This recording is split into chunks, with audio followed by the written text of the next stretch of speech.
আতঙ্কে পরিণত হয়েছে গাইবান্ধা সদর উপজেলার বেশ কিছু সরকারি প্রাথমিক বিদ্যালয়ের ভবন।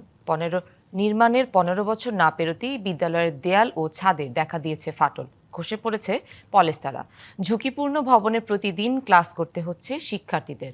ঝড় ভূমিকম্পে শিক্ষক ও শিক্ষার্থীদের মধ্যে আতঙ্ক বেড়ে যায় কয়েক গুণ। নতুন ভবন তৈরির সুযোগ হলে এই বিদ্যালয়গুলোকে অগ্রাধিকার দেওয়ার আশ্বাস শিক্ষা কর্মকর্তার। গাইবান্ধা সদর উপজেলার বাদিয়াখালী ইউনিয়নের সুখানদিঘি সরকারি প্রাথমিক বিদ্যালয় ও ২ নম্বর বাদিয়াখালী সরকারি প্রাথমিক বিদ্যালয়। বাইরে থেকে বোঝা না গেলেও ভবনের ভেতরে ঢুকলেই চোখে পড়বে জরাজীর্ণ ভবনের দেয়াল জুড়ে অসংখ্য ফাটল। বিদ্যালয় দুটির শ্রেণীকক্ষ সংকট চরমে। ঝুঁকিপূর্ণ ভবনে গাদাগাদি করে ক্লাস করতে বাধ্য হচ্ছে শিক্ষার্থীরা। প্রায় খসে পড়ছে ছাদ ও দেয়ালের পলেস্তারা।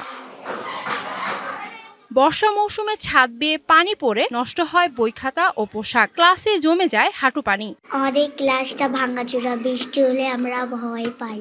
আমরা ক্লাস করতে ভয় পাই, জুতো এটা ভাঙি পড়ে, এখান দিয়ে সাপ চলাচল করে, ভয় পাই। বৃষ্টি আসলে পানি পড়ে ভেতর দিয়ে, বইটাই ভেসে যায়। ৭২ ঘন্টা ময়েশ্চার লক সমৃদ্ধ লিলি বডি ওয়াশ শিয়া বাটারের গুডনেস স্কিন রিপেয়ার করে রাখে সফট ও গ্লোয়িং। একই অবস্থা অফিস কক্ষেরও। গুরুত্বপূর্ণ নথিপত্র নষ্ট হওয়ার পাশাপাশি শিক্ষকদের কাজ করতে হচ্ছে চরম ঝুঁকির মধ্যে। বিদ্যালয়টি খুব ঝুঁকিপূর্ণ। বিল্ডিংগুলো ভাঙা, ফাটল ধরা দেয়াল, তারপর যখন বৃষ্টি হয় ছাদ চুয়ে চুয়ে পানি পড়ে এবং মেঝেতে অনেক পানি থাকে, বাচ্চারা ক্লাস করতে অনেক সমস্যা হয়। আমরা এটা নিয়ে আতঙ্কে থাকি। যখন বড় চটা পড়ে তখন একটু ভয়ে লাগে, আতঙ্ক থাকি। ভূমিকম্প ওই পাশে 2টা রুম ফাটল ধরে গেছে। আমাদের চাওয়া আমাদের একটা নতুন বিল্ডিং দেব। খুব চাপাচাপি করে বাচ্চাদের বসতে হয়, ওরা কষ্ট অনুভব করে। গরমের দিনেও বৃষ্টির দিনেও, দুই দিনই ওদের কষ্ট হয়।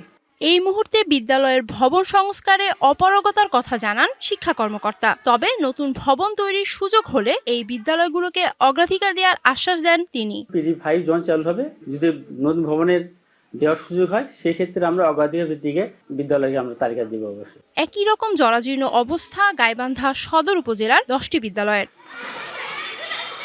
DBC news desk.